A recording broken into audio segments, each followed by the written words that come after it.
Hi, so let's talk about Scrum. Scrum is a framework that was made to help teams who are building and sustaining a product. And for product here, understand any vehicle for value, right? So you could be a marketing team, you could be an innovation team doing software development. There's a bunch of different contexts and scenarios that can apply here. Just a team that's focused on delivering value. Now, for whatever value you're trying to deliver, you're going to have a group of stakeholders that are impacted by this value. These could be internal stakeholders to your organization, people like the sales department, marketing department, legal department, maybe other teams you depend on.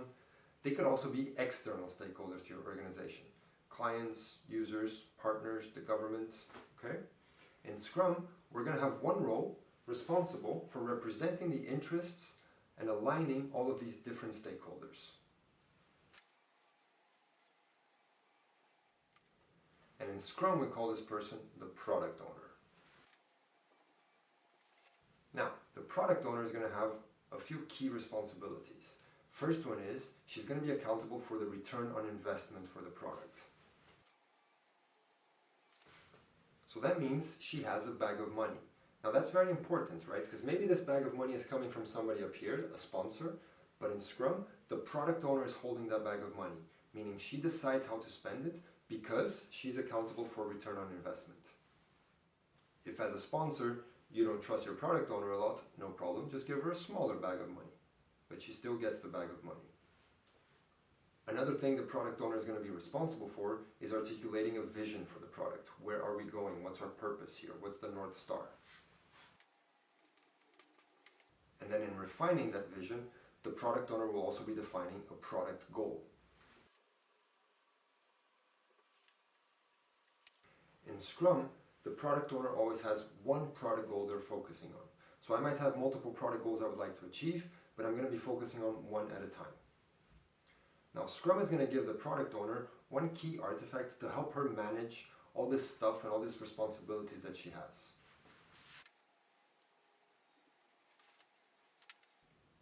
And this artifact is called the product backlog.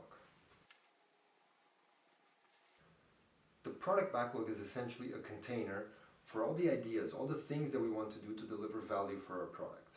Another way to think about it is we take our product goal and we're going to break it down into, okay, what are the different things that we want to do or that we think we should do or that we think maybe we could do to help achieve this product goal, and we're going to write these things here in our backlog, right? So the idea of the items on this product backlog are there to help us achieve this product goal. So the product backlog has some key characteristics. First of all, it's an ordered list. So in Scrum, a lot of times you're going to hear us talking about priorities. A product backlog is always prioritized.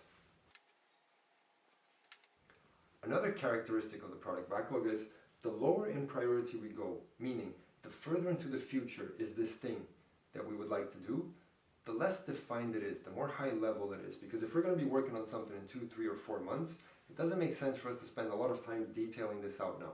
We'll detail it when it gets to be more important, when it's going to be one of the next things coming up. Okay? So that's another characteristic of the product backlog. Work at the bottom is more high level, less detailed. Now for the items in this product backlog, Scrum doesn't really have a very original way to call them.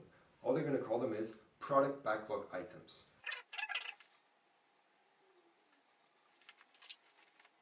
So you might hear me referring to a PBI. That's what I mean. A PBI is a product backlog item.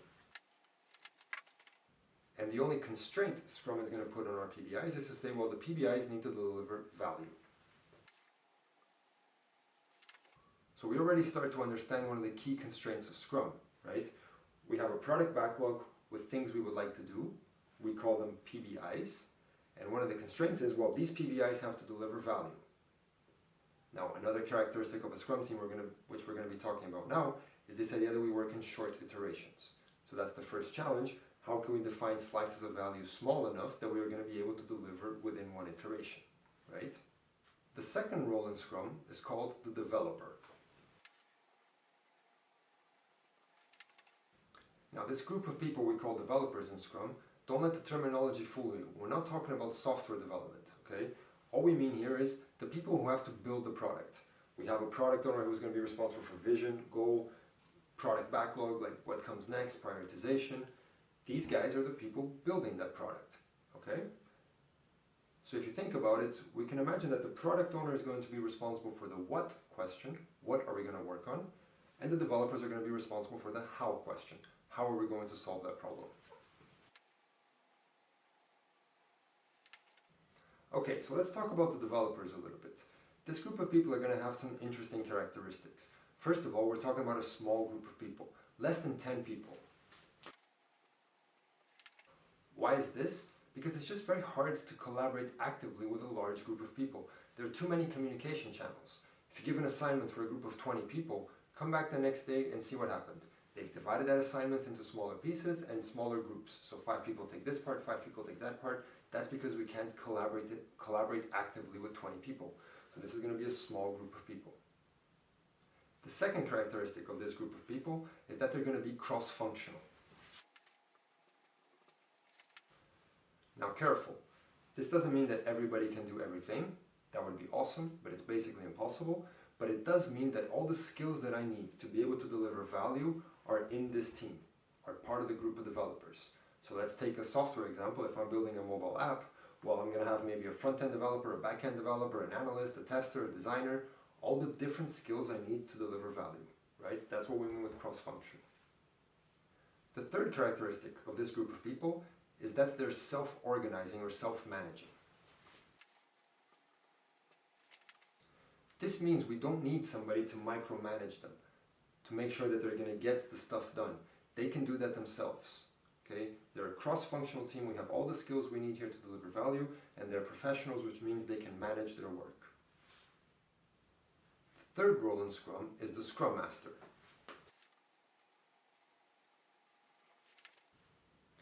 Now, the Scrum Master is going to be responsible for a few things. One, making sure that we're doing Scrum. This person is going to own the continuous improvement of the way of working, making sure that we're continuously improving how we work. The Scrum Master is also a coach and a facilitator, so they're coaching maybe the developers, the product owner, helping them understand agile ways of working. They might be coaching the stakeholders also. They're facilitating events between product owner stakeholders, product owner developers. So they have all these aspects, right? They're removing impediments, they're making sure the team can deliver as much value as possible.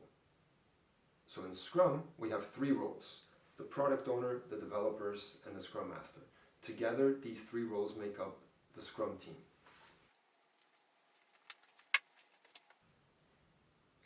Now, the big event in Scrum, the container event for everything that happens in Scrum, is called the sprint.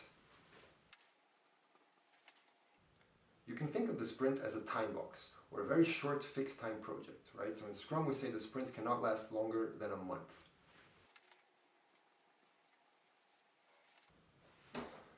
So everything that happens in Scrum is contained within a sprint. A Scrum team is always in a sprint. When one sprint ends, another sprint automatically starts. So let's go through what happens in a sprint.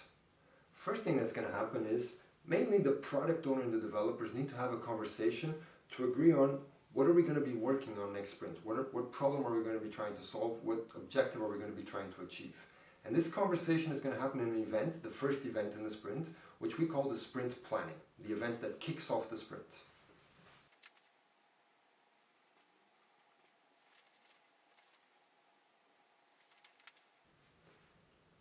And in the sprint planning, we're going to be talking mainly about 3 things. The first part of the planning is actually not about the what and the how. The first part of the planning is about the why. Why are we doing this sprint?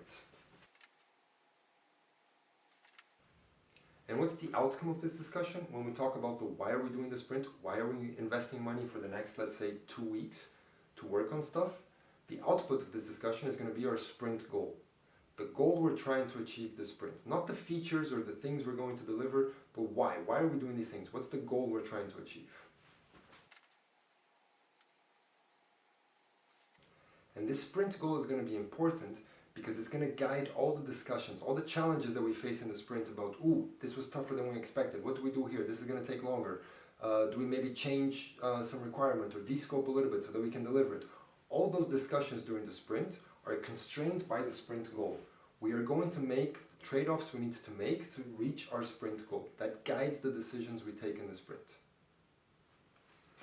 Now, the second part of the sprint planning, once we understand what the goal is to focus on the what. So then the developers are going to be pulling from the top of the backlog the amount of PBIs that they believe they can finish this sprint.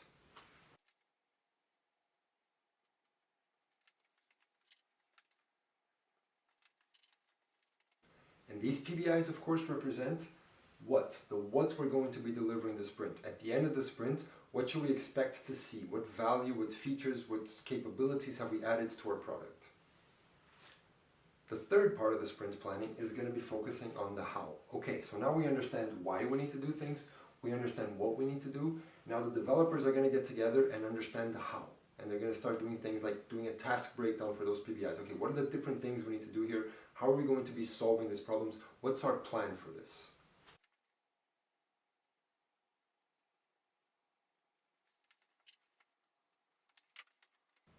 So in the output of that how discussion, what we're going to be seeing is the creation of all these tasks, for example, right? Or the creation of a detailed micro plan.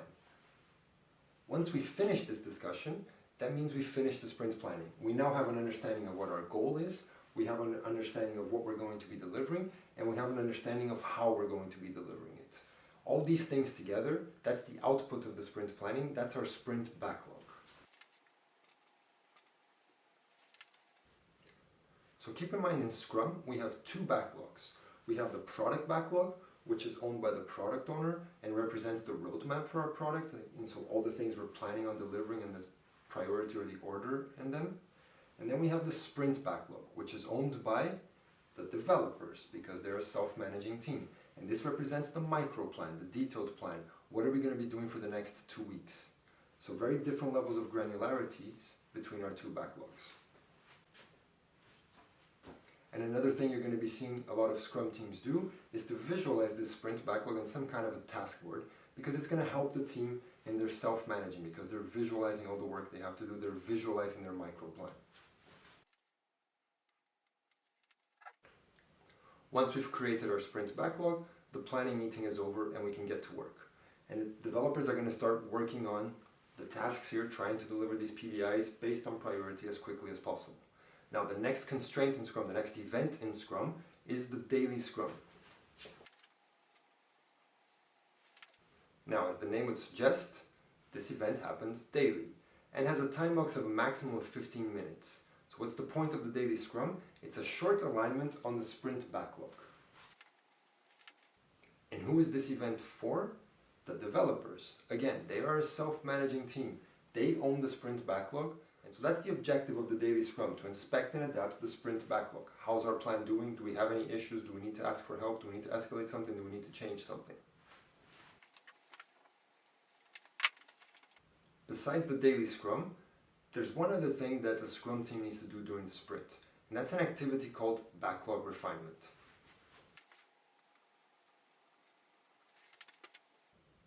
Now notice here I call this an activity. It's not a formal event in Scrum. Scrum doesn't tell you exactly when to do it. Scrum just says, during the sprint, you're going to have to spend some time refining your backlog. So you're currently focused on these 3 PBIs here. Great, focus on delivering those. But don't forget to spend a little bit of time looking ahead and seeing, well, did the priorities change? Are we ready for the next sprint? Do we need to estimate something? Do we have any dependencies here? Are they done? Etc., etc. That kind of work of preparing for the next sprint, of making sure we're ready for the next sprint, is what's happening during backlog refinement. So of course this activity is going to involve everybody here, but it's going to be led by the product owner who owns the product backlog. So now we get to the end of the sprint, and there's 2 events that need to happen over here. The first one is called the sprint review.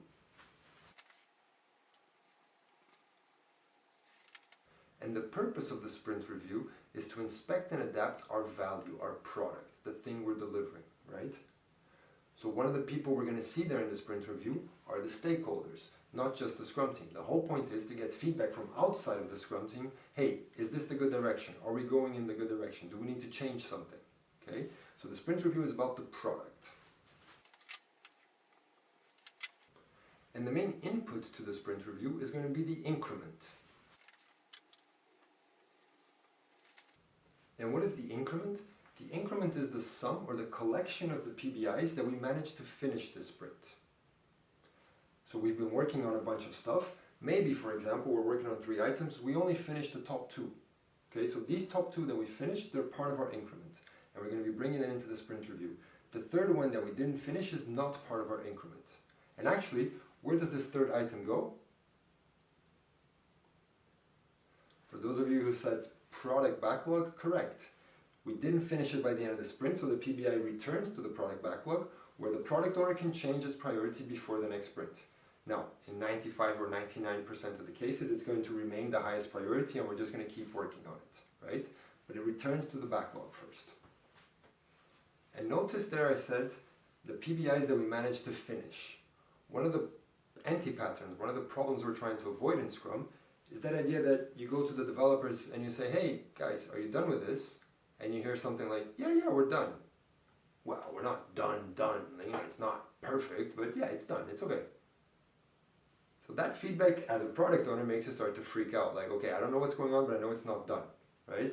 So to help us there, we want to generate some transparency. What does done mean to us?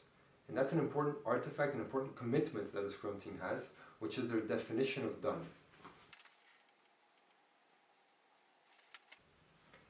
And the definition of done is going to be essentially a checklist that every time we think we're finished with a PBI or we're done with a PBI, we check if we've done all these things.